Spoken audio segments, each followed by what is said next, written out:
We are so grateful na na-bless si Jana ng talent na hindi naman basta-basta talent dahil mahirap sa isang tao yung magpalipad ng aeroplano. But we are so grateful na na-bless niya ng gano'n at saka ng mga ibabang talents and beauty. And sa inyong lahat na nandito ngayong gabi para makapag-celebrate sa graduation party niya na hindi niya alam na masusurpresa namin dapat siya. Pero kami pala ang na-surprise dahil hindi niya talaga sinabi sa amin na cum laude siya. Nagtanong ng grad ng kanyang program. Sabi ko, ano ba yun? Nasaan ang program niya? Malapit yung graduation mo. Nasaan na?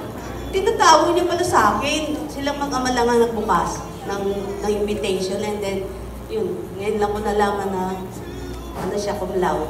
Ayun, so, we are proud of her.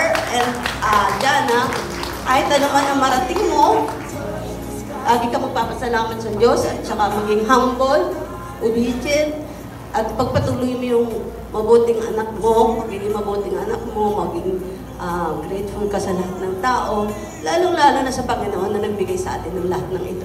Wala tayo dito ngayon kung wala ang Panginoon. Kaya, thank you at sana po mag-enjoy tayong lahat ngayong gabi. Thank you po for coming. Salamat po sa lahat-lahat.